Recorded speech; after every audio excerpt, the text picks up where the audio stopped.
Hello everyone, welcome to the Age Group Triathlon podcast. My name is Simon Ollie, I'm a professional triathlon coach, and in this week's episode I'm interviewing one of my athletes, David, who earlier in the month put in a massive personal best at 70.3 Weymouth.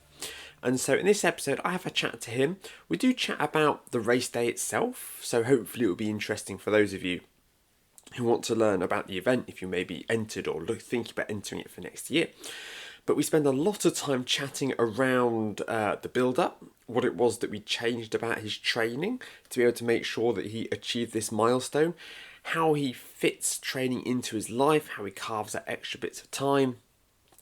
I think this interview is a really interesting insight into what being a high-performance age group athlete looks like. When you aren't sort of just throwing everything, all of your life at it, how you can manage to still achieve greatness when you are still you still have a lot of responsibility at work, you have a family, you have children, all of these extra commitments that a lot of us have in our lives. So I hope that if you are looking to take on a 70.3 or any other triathlon with an awful lot going in your life, you'll find this conversation really helpful. Hello, David. Welcome to the Age Group Triathlon podcast. Hello, Had good a big day morning. out yesterday, but first off, can you give the listeners a bit of an idea of, sort of who you are, a little bit of background about yourself? Yeah, sure. I'm David. I'm 39 years old. I work in the NHS and I've been racing, well, on and off triathlon and longer distance in terms of 70.3s and Ironman for probably the last 10 years or so. Um, well, actually, 15 years. It's 15 years, crikey. Yeah. My maths isn't as good as my grey hairs, it turns out. Yeah, but there's been a significant break in certainly the last 6 to 8 years. Just got back into things Mm, last year and this year in a kind of more structured way. mm. So what does that structured way look like for you, as opposed to Um, the approach that you had before? mm, so I mean the main change that I've made is getting a coach. So Mm, Coach Simon, as part of Phase on Triathlon. Um, because prior to that, I was very much alone in my preparations and training. I did use online platforms like the Sufferfest, mhm, and more recently, when I think Wahoo purchased the Sufferfest videos, yeah. they Hmm. would do what I presume is almost an AI type algorithmic um, training program. So I followed that for the last year or so. Mm. Um, Whereas now, for the last 3 months, I've been working with Coach Simon, and things are very different and very significantly for the positive, I have to say. Excellent. And what do you see being the biggest differences, but also the biggest benefits of having that coach figure that you're working with, as opposed to, because at the end of the day, if you sort of, some people would be looking in and they're going, but you're getting sessions, you're getting personalized sessions. So what's the Hmm. difference? So if you could shed some light to people on what you feel has been like the real benefits of working, hiring a coach as opposed to using that kind of that algorithm, I think that'd be interesting. Sure. I mean, certainly what I've found, and has been really reassuring, but also driving my enthusiasm because there are, certainly in the UK, always the days where it's stormy outside, raining, windy, cold, and you're like, oh, do I want to get up at 5 o'clock to do this session before work when I'm tired? What I found is having a much more focused coaching approach has really helped me from that enthusiasm perspective because I know Mm, I'm driving for something which I truly believe is in my interests. Hmm. Whereas before the kind of the AI generated platform coaching, yes, it was specific because I'm a 39-year-old white male who weighs this much Yeah. and has this as an aim, and doing multi-sport. Okay, so Yeah. so yeah, so it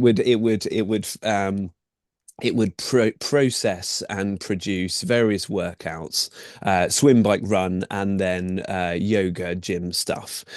I still didn't really feel it was that individualized. And clearly, this is you just set the timeline. There's no interplay, there's no interface where you say, "Oh, I'm tired," or "This isn't working," Hmm. or Yeah. "I'm injured. Can we adapt that?" That just doesn't exist. Whereas Mm. having a human is really quite profoundly different from that perspective, because there is that ability and the capability to adapt and be Hmm. flexible around things. One thing for me that I've really noticed is that I never really did any gym work either. Hmm. Okay, so I never did anything like that, and I've really found the benefits, but also the I guess the attraction of learning almost a new sport as opposed to Mm. just swim, bike, Mm. run. There is this whole new facet to my training, which is developing this skills, knowledge, technical and non-technical skills in the Yeah. gym, which I've also found really, really helpful. Yeah. Yeah, I mean, I'm actually going to do a series, I think, of 3 episodes, starting probably in October, November time. We're going to look through everything regarding strength and conditioning. Because, like you say, it's almost like adding a new sport. There's It, so it, it much to really is. consider within It that really within is. that world, within that space. But as you said, the benefits of it. I mean, we've seen it in the results. And again, just going back to the point that you made about there being no kind of input with the and sort of flexibility with the AI program. I tried using a very popular AI-based training program for a couple of months. That I was considering working with them as a coach at the time, so let's try using the product. And what I found my frustration was that it felt like it felt like it was a magnet, and it felt like it was constantly trying to push you back towards where it felt that you should be. There was no sort of sense of, oh, this person is really like his heart rate is really high during these intervals. Maybe we should adapt the approach. Or, oh, Sure. he's not quite hitting these. And it felt like every time that I thought, okay, if I do something a bit different, it would pick up on that. It didn't. It just tried to drag me back to its predetermined path. Interesting. And yeah, again, I mean, this was like 9, 10 months ago now. It maybe they could have changed that program with that piece of software individually. But I think that's broadly the way it goes. Look, you're at position A. We want to get you to position B because we've decided where you need to get to, and we're going to do what we can to bring you there. But anyway, moving on to if you could just give us an overview of, sort of yesterday, your experience at 70.3 Weymouth in 2025, and talk us through kind of the result, how you felt the day went, and how you felt that kind of the approach we've had in the last 12 weeks influenced that result. Sure. So as you said, we've been working together for the last 12 weeks or so, so it's not been long. Mm, Um, Overall, yesterday went really well and was beyond my expectations, I guess, mm, in terms of the overall result. Um, Over the last 12 weeks, you've helped guide and educate me through some a really good training block, which has given me consistency, which I found lacked before. And I mm, think that's the other thing, coming back to our previous kind of point of conversation about human versus AI in terms of a yeah, coaching platform. I now feel a personal responsibility that I've got to perform for yeah. coach. And I think I respond to that. Different Mm. people respond to different Oh, drivers, but I 100%. I respond to that. So this block of consistency that we've had in the last 12 weeks has been really valuable for me, and probably is some of the longest consistent training I've ever managed to achieve. Mm. Which I found very valuable, and I think yesterday showed that. So, unfortunately, Storm Alice was rolling through, and it turns out, according to the organisers, sorry, did you want to interject? No, no, no, no. That Oh, was just an eyebrow raise because I knew it was coming. okay. According to the organisers, last evening there were major concerns during the week that the whole race might have to be cancelled. Um, as we got closer to race day, actually the bad weather seemed to get pushed back further and further into the day of Sunday. As it turned out, on Saturday evening at 7 o'clock, we all received communications from the organisers to say that the swim was going to be cancelled the next day. Um, Personally, I was not frustrated or upset really, but just disappointed, I guess, Mm. because as an individual, the swim is arguably my strongest discipline. And I really enjoy that part of the event. Um, anyway, so the plan was to then do a time trial rolling start, and we would be off for in waves of three riders every 10 seconds. Hmm. Bearing in mind there's 2,500 people on the start line, so that took an hour and a half, I think, to get everybody off the start line. So my race didn't actually start until 8:45. Mm. I had a very high number in terms of my race number, so I was towards the back, in the 2,300s type number. Anyway, so the race started in really reasonable conditions actually, but knowing that it was going to get worse. So initially there wasn't really any wind and there was just grey skies. And as the day went on, the wind picked up. 70.3 Weymouth is a beautiful rolling countryside course on gloriously closed roads. Some of the lanes are pretty agricultural.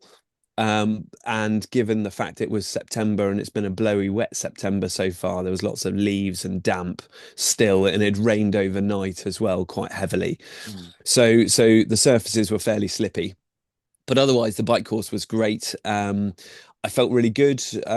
We had a pre-plan target number range in terms of what to sit at for watts, Yeah. which I tried to as best as I could.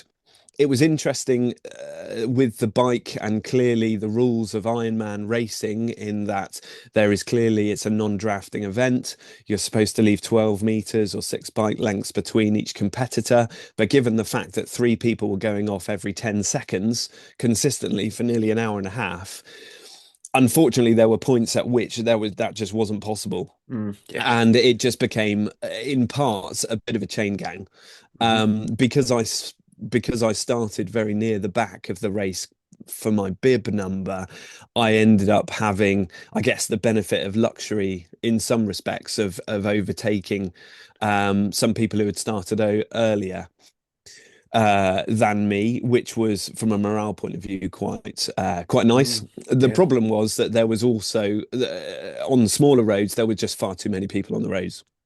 And you often couldn't overtake in many areas, especially on the climbs where you'd have 6 or 7 people abreast on a climb, and it Oh. was almost just road blocked, six Yes. people Yeah. Yeah. deep. Yeah. So yeah, because I'm a smaller athlete, and I am lucky enough to live and train on Dartmoor in Devon, I go up hills probably better than many, but Yeah. I lose time compared to the big guns on the flats because I'm Hmm. just not as powerful, and I found that yesterday. So when I could, I was overtaking mostly on the uphill sections, but found that on the flats, I just wasn't quite up to some of the more nuclear riders, shall we say. Um, Came back into transition, and then that the race then could just carried on as normal from there. So it was a normal Mm. T2 in inverted commas, even though it was the first transition. And then you're out onto the run course. It's a 2 lap run course, pretty much pan flat, 2 laps along around the seafront and also around the RSPB Nature Reserve, which was Hmm. gorgeous. So it was part on road, part off road. Um, Lots of puddles, lots of standing water, certainly through the RSPB section, very narrow trails as well. So again, difficult to overtake. And lots of people still out around on the course. The wind was really getting up by that point and that stage in the race, and also the rain started as well.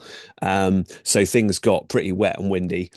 The course support was absolutely awesome. And it was overall a very, very well organized event and Hmm. very, very much enjoyable.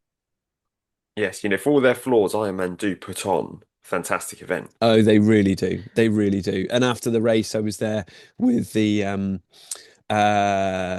volunteers at the finish line, and we were there cheering and doing stupid dances to the DJ that they had there, and cheering in the remaining racers out on the course, and it was really, Yes. really something special. Actually, it really is, and I think that's really valuable and part of the whole race experience. And to Yep. give something back to for all the support you've received, it's nice to then pass that on to others who are still battling out there on the course. Absolutely, yeah. I couldn't agree more. And it's there's just something that you have to experience that race day atmosphere at an Ironman event because Yes, there's nothing that you could do to experience it. I And you, agree. you sit there and sort of remember like the emotions that come through and the atmosphere, whether there was a spectator, whether there was an athlete. In fact, it always feels more special as a spectator because you're there and I guess you're focusing on other people, their stories and their struggle Yeah, and you're cheering them along and there's this fantastic atmosphere. But obviously when you're an athlete, you do feel like a little bit of a celebrity at certain points on the run course, especially when you get closer to the start finish line, just because yeah, of the sheer weight of spectators and people cheering absolutely. you. It Yeah, is, yeah, it completely. is, And there's they put your name on your number bib that you're yeah, wearing, which is relatively obvious as well. So people, as you're running by, can see your name and use that, which again clearly helps. yeah. So we had a sort of a chat the day before, and you Yeah. said, it would be awesome if you were able to go under 5 hours. That was Yes. sort of I think you said 5:08. Was that the previous Five best? five oh eight was my previous best, There we go. 70.3 up at Wimbledon. Yes, for those who remember those days. Um, Yes. and yesterday you finished the bike and the run in 4 hours 14, Yes. which is pretty handy when all's said and done. Which Yeah. I think, basically, if we were expecting sort of the swim to come in somewhere around like the 35-minute mark, I think would have been. Do you think that's about right? That kind of mark? Yes. Yeah. Yeah. Adding the time for For a sea transition. swim, yeah. Yes, yeah, for a sea swim. I think we would have probably, of course, bearing in mind that gives you like an extra 35 minutes of exertion, glycogen stores, everything that comes with that. Still think, ideally we would have come close to that. And you set the previous PB, obviously when sort of many moons ago. And obviously you as an athlete, as we all have, got a bit older since then.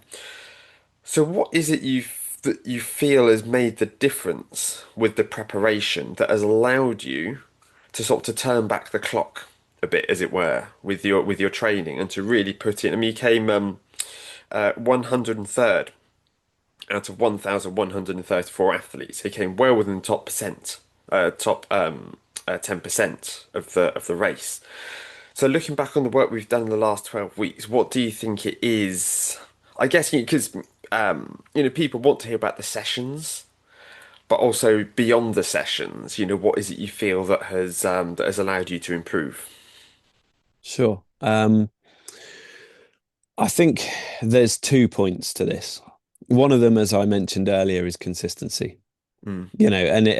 If you start diving into um, the background of training for any kind of endurance event, consistency is one of the keystones of that, Yeah. and that's something that I've always struggled with. Hmm. I'm lucky enough to be a husband. I'm lucky enough to be a dad. I work in the NHS. I have shifts. I work outside of the NHS. I have volunteering roles. So there's lots of pulls on my time. Yeah. And I've really, really feel that the consistency has been quite critical Mm. actually to that. The other point would be the specific focus. Um, with the sessions. So every session has a focus that Mm. has been provided, which is helpful for me as an athlete because I know, right, in doing this session, I am aiming to achieve this. Or I'm putting more money in the bank almost for Yeah. this aspect of the race. And I find I again, I'm a simple bloke. Like a donkey driven by carrots. If I know the carrot, I can go after it, and that really is helpful for me. Um, I mentioned the gym work earlier. That's been, I think, really beneficial because Mm. the times that I've hit and the numbers I've hit, I've never ever done that um, in my racing before, both on the bike and the run. And I didn't fatigue. I was far more resistant to fatigue than I ever have been before. Um, and that is not only historical, so looking back to those glory days at Wimbledon, shall we say, but also before we started working together in June of this year, where I did another 70.3. So just before we started working together, I fatigued significantly quicker then than I did yesterday. Mm. And I truly believe that has been down to the specific focus training that you as coach have provided that is individualized to me. Mm. And that's the key thing. And that's not what the AI provides at all. Um, Yeah, I think that's big. That's big. There's also AI. Obviously, it will do what it can to optimize training for you, but it doesn't understand an athlete's preference. It doesn't understand. You can't say to an AI program, "I really feel that my muscular endurance on the bike is what's holding me back." yeah, You were able to be a lot more specific. You're able to say to me, "Look, I feel that my run is what's holding me back." And I want to do a big focus on that, and I want to do an aggressive focus on the run to really help improve that. And it showed because yesterday you actually placed better on the run than you did on the bike. I don't know if you saw that. yeah, yeah, Yeah, relative to other athletes, which is fantastic. You came very close to going under 1.5 hours for the half marathon. yeah, So yeah, I think that's and the sort of the approach that we took with the run. I don't think it was anything revolutionary. I don't think we really came along and sort of started to rewrite everything, throw in these secret sessions. It was just a case of doing the basics really well, yeah. um, including the strength work, increasing the volume of the run training, Hmm. you know, and just focusing sort of on that element, but without letting the cycling and sort of the other elements of the training sort of fall by the wayside as a result. It's always that balancing act, working out what it is that you can do to optimize, each discipline each time. And that's something all triathletes struggle with.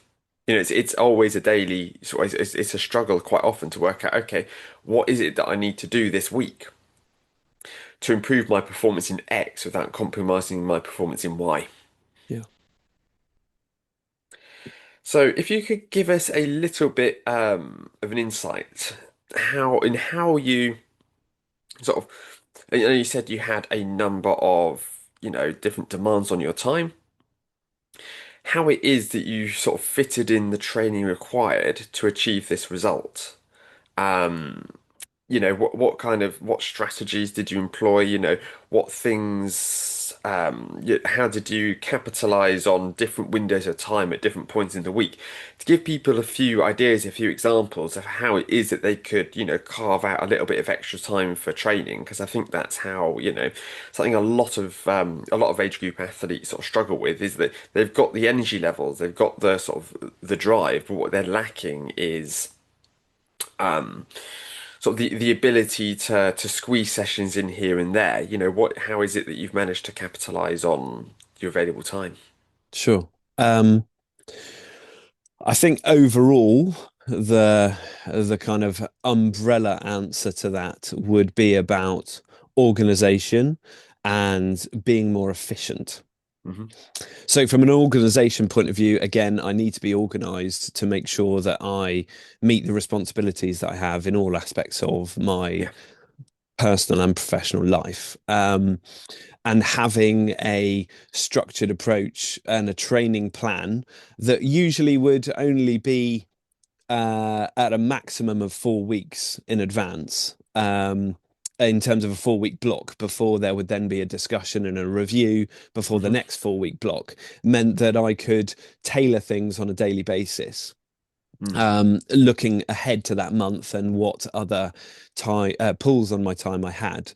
One of the other benefits, looking back to the organization, was about moving sessions around during the week, Hmm. so that I tried to block, okay, this week I've got these sessions to do, but I've also got these other things that I have to do, not training related. How Mm. am I going to fit in this 3 hour bike and a hour run brick Hmm. session?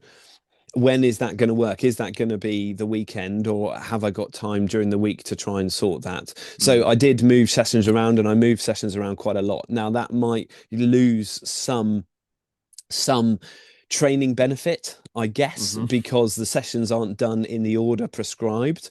And sometimes I'd end up turning up tired to a session because I'd hammered it the day before, because I'd squeezed lots of sessions into Mm. 12, 24 hours. But I still did the sessions, and I felt that it was probably better still doing the sessions, even though maybe I was more tired than I wanted at the start, than not doing them at all. Yes. Um, I tried to really protect, and Simon and I have spent a lot of time talking about sleep, to try and really protect sleep and make sure that that didn't become sacrificed in Mm. too great a way. Often with my job, I find it difficult to fit in significant training before starting work in the morning. Certainly, nothing more than an hour is possible. Um, one of the adaptations I've made is that I prepare breakfast and lunch for the family the night before now.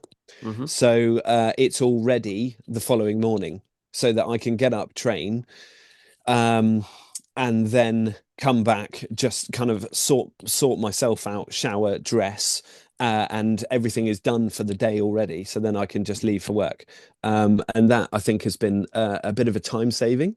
Mm. Um, and I guess the other thing, and it's critical to mention, is the support from my friends and family. Because without their flexibility and adaptability, that, oh, okay, he's going to get up at whatever time and he's going to be gone for 3 hours. Mm. I could never do this, and I'm privileged, beyond measure, and very humbled and lucky for that understanding, because this is a selfish thing to do, but it is still a team sport, and the Mm. team and the family and friends around me who enable me to do this. Yeah, and I think there's no denying that training, especially for longer triathlons, there is definitely sort of a selfish aspect to it. But I believe it does make us better husbands, wives, partners, fathers, children to those around us.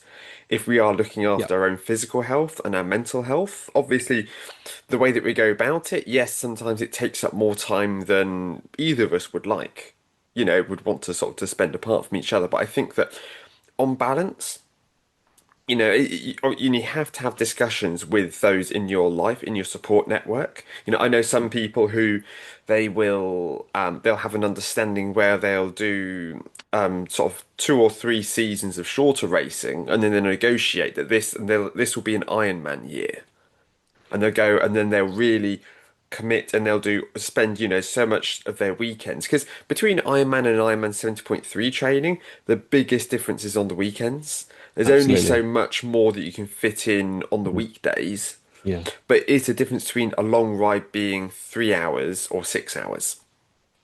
Yeah. And that's really sort of where that difference lies. But you're having that like support network, the communication, I think is so it's so often overlooked. If you can share your training schedule with people ahead of time, and you can go, this is what it's going to look like on this day, this is what it's going to look like on this day, rather than Yeah. wake up and say, right, I'm off on the bike then, I've got to put this 4 hour ride in. Oh well, we need to go to the garden centre and and that so it's yeah it's that communication, it's that balance, it's that openness, and like you say, it's that collaboration with those in your support network Sure. to help make Yes. sure that you're able to sort of to achieve what it is that you're looking to achieve. Yeah. Um, and talking about sort of squeezing training in, lots of people, that we all walk different paths in life, and some people have, at the moment, I guess your schedule is a lot more predictable than it would have been in the years gone by when you're training, when you're working as a junior doctor. Absolutely.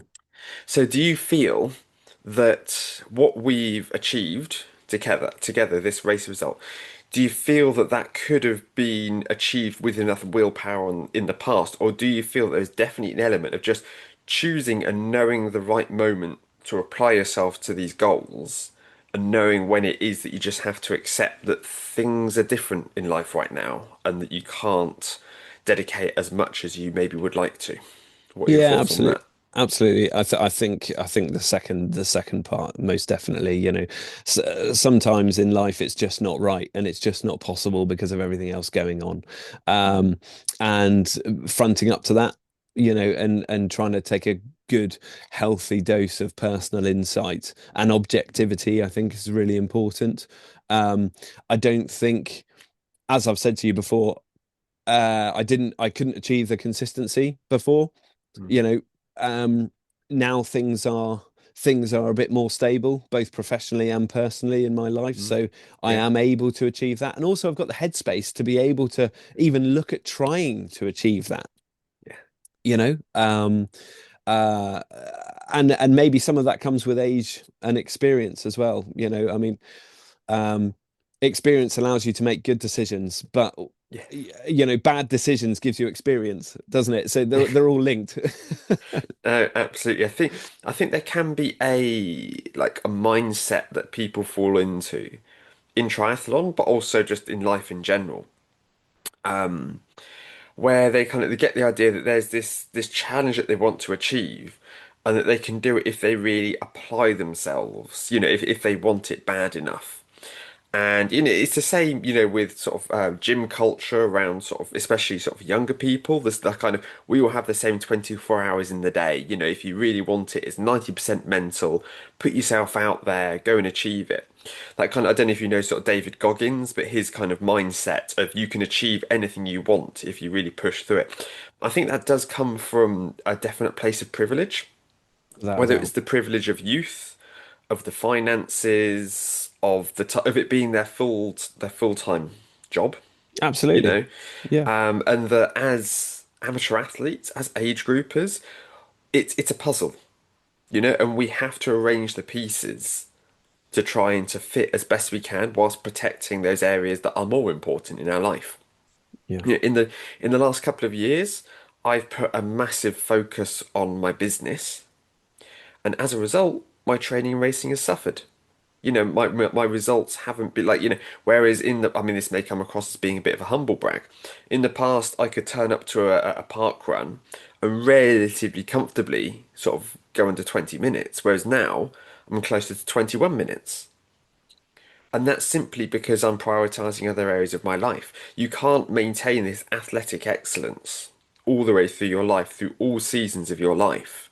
Mm. There have to be times when other things, such as my current relationship, just becomes that bit more important than shaving 10 minutes off of an Ironman 70.3 PB, Yeah, you know?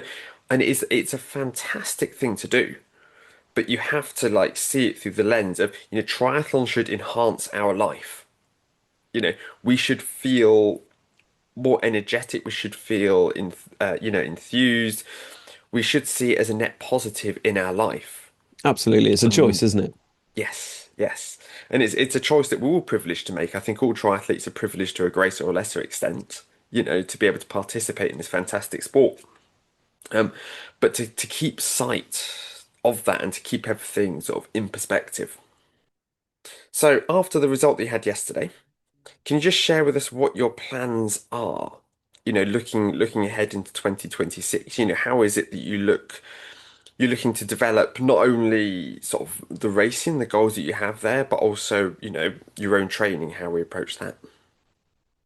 Um, So yeah, I'm really excited for 2026. I've raced twice this year. I've shown an improvement through the year. I've clearly set myself what I feel like is quite a high bar in Mm, terms of qualification for the 70.3 Worlds, or the ITU kind of middle and long distance Europeans or Worlds, through National Federation qualification.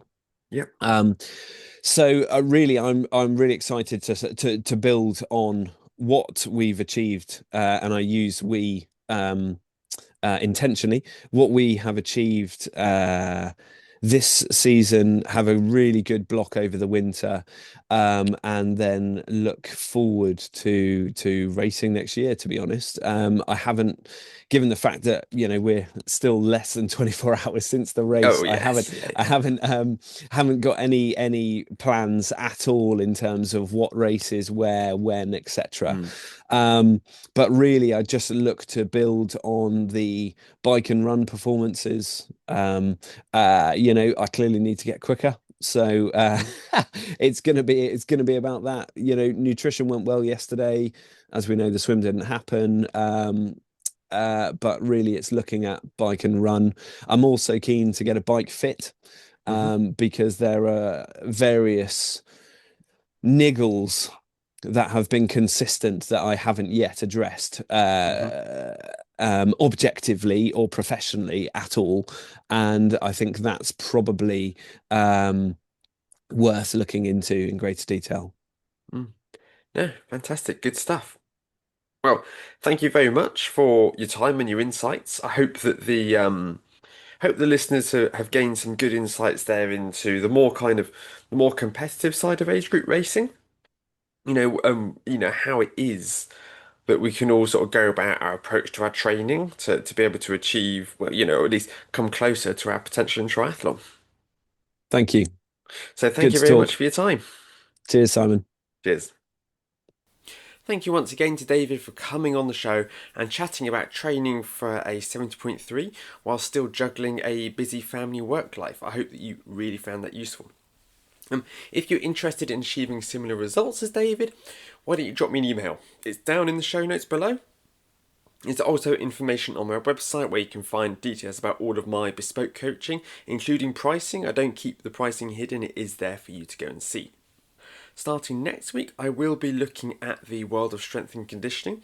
So I'm going to be putting together a series of episodes where I'm really going to try and break strength and conditioning down, to take it from being something that people find to be really intimidating, confusing, don't know where to start, find themselves sore after it. They find any excuse to tell themselves that it's rubbish and it's not worth doing. I really want to help people understand how to approach it and how to make sure that they can set themselves up to be as resilient as injury as possible going into 2026.